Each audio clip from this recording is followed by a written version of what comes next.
Evet arkadaşlar, şimdi hoş kıran otlarımızı şöyle şu şekilde hoş kıran otu sirken otuyla birlikte karıştırılıyor. O yüzden şöyle ikisini size yan yana göstermek istiyorum.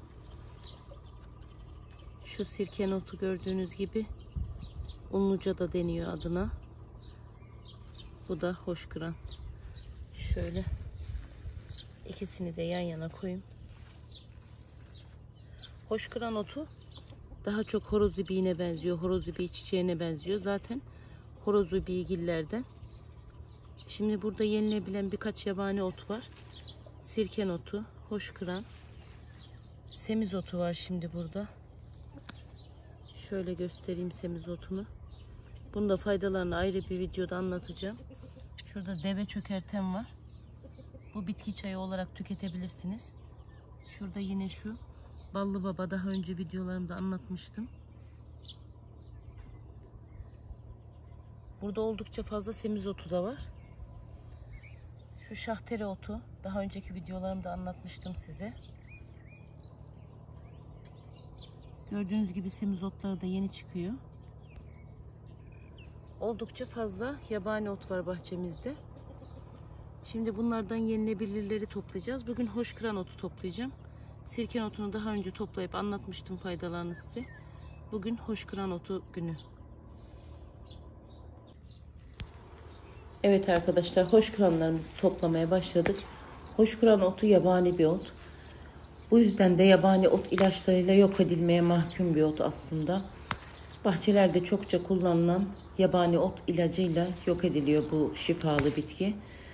Bu yüzden biz ve bizim gibiler yabani ot ilacı asla kullanmıyoruz ve kullanmayınız arkadaşlar. Yabani ot ilaçları doğamızı yok etmeye mahkum. Maalesef doğamızı, doğallığımızı yok etmek için üretilmiş zehir. Vücudumuza her türlü giriş yapabilen bir zehir ve kansere yol açabilen bir zehir. Şimdi yabani ot ilacı hakkında da birkaç bilgi verdikten sonra hoşkıranın faydalarını anlatayım size. Hoşkıran bitkisi yaprağından, kökünden, tohumuna kadar çok şifalı bir bitki. Az önce de söylediğim gibi horoz ibiğillerden, zaten görüntüsüyle horoz ibiğine çok benziyor. Bu yüzden de horoz ibiğiyle hemen hemen aynı içeriklere sahip, faydalara sahip. Horoz ibiğini daha önce Instagram sayfamda yaprağını salata için kullanmıştım. Çok da severek kullandığımı söylemiştim ve çoğu kişi şaşırmıştı, horoz ibiği çiçeğinin yaprağı kullanılır mı diye. Bu bitkinin hem çiçeği hem tohumu kullanılıyor arkadaşlar. Hem yaprağı hem tohumu. Zaten bildiğiniz gibi çok çiçek açmıyor. Tohum şeklinde, kafescikler halinde sallanan bir bitki, tohum olan yeri.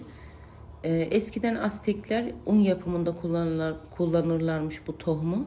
Tohumu yani un gibi öğütülüp ekmeklerde, yemeklerde kullanılırmış. Ispanaktan 20 kat daha fazla vitamin içerdiği, demir içerdiği söyleniyor arkadaşlar ve gerçekten de çok faydalı. Bu şekilde tüketmek için çiğ olarak tüketebilirsiniz. Yemeğini yapabilirsiniz ıspanak gibi. Çay olarak tüketebilirsiniz ama çay olarak tüketmeyi çok alışkanlık edinmemişiz biz. Yemek olarak tüketiyoruz daha fazlasıyla. Bizim bahçemizin bu alanında oldukça fazla hoşkıran otları var ve ben dondurucuya toplamak için yağmur sonrası tazecik topladım. Yıkayıp doğradığımız hoşkıranları dondurucuya poşetleyip koyabilirsiniz. Ispanak gibi tüketebilirsiniz arkadaşlar. Hoşkıran otu Amerika'da 40'tan fazla kullanım alanı var arkadaşlar. Maalesef ülkemizde yine olduğu gibi garip kalmış otlardan, bu otu inekler yer denilen otlardan ve böyle denmesinin ve insanları bu otlardan uzaklaştırmak için söylenmiş bir söz olduğunu düşünüyorum. Ayrıca bu arada ineklerin de yediği otlar çok faydalı. İnekler asla kötü otları yemezler. Bu da burada bir detay olsun arkadaşlar. Hoşkıran otu söylediğim gibi yüksek oranda demir içerir, bağışıklığı güçlendirir, büzücü etkisiyle de kanamayı durdurur. A ve C vitamini deposudur. Cilt ve saç için çok iyi gelir. Enerji verir, halsizliğe çok iyi gelir. Ses kısıklığına çok iyi gelir. Demir eksikliği ve kansızlık problemi olanlar mutlaka bu otu tüketmesi gerekir. Yüksek oranda protein kaynağıdır. Günlük protein ihtiyacınızı karşılar. İshal tedavisinde kullanılır. Daha önce de söylediğim gibi çoğu yabani ot, böyle yeşil otlar bağışıklık sistemini güçlendirir. Bu yüzden tüketmenizi tavsiye ederim. Bağırsak kanaması ve düzensiz adet kanamalarına iyi gelir ve kanamayı keser.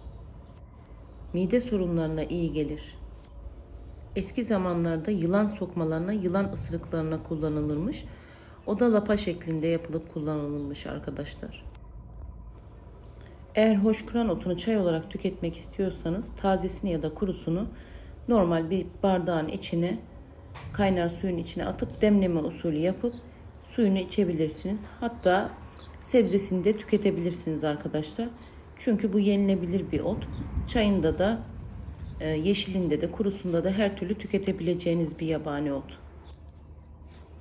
Horoz bibeği ile çok yakın akraba olan hoşgören otu tohumdan kolayca yetişebilen, çok dayanıklı, soğuğa, sıcağa çok dayanıklı bir ot. Tohumunu saçtığınız zaman yayılabilen bir ot. Ayrıca yabani ot mücadelesi yapmak isterseniz de bu otu ekebilirsiniz. Sadece bu ot yetişir ve etrafına başka yabani ot çıkmasına izin vermez. Rabbim doğada o kadar çok yabani ot yaratmış ki hepsi bizim için faydalı, şifalı otlar. Tabii ki bunları araştırıp, öğrenip ona göre tüketmek gerekir arkadaşlar.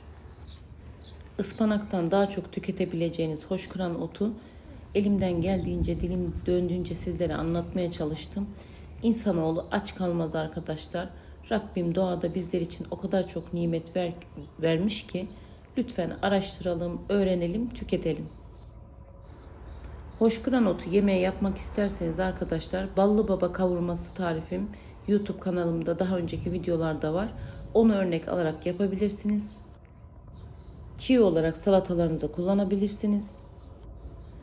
Nane gibi kurutup yemeklerinize katabilirsiniz. Ayrıca doğradığınız hoşgören otlarını bulgurla haşlayıp yoğurtlu salatasını yapabilirsiniz. Çok lezzetli, çok şifalı bu ottan faydalanın derim. Hayırlı, huzurlu günler arkadaşlar. Kanalıma abone olmayı unutmayın. Elimden geldiğince, dilim döndüğünce anlatmaya çalıştım. Huzurunuz, şifanız bol olsun.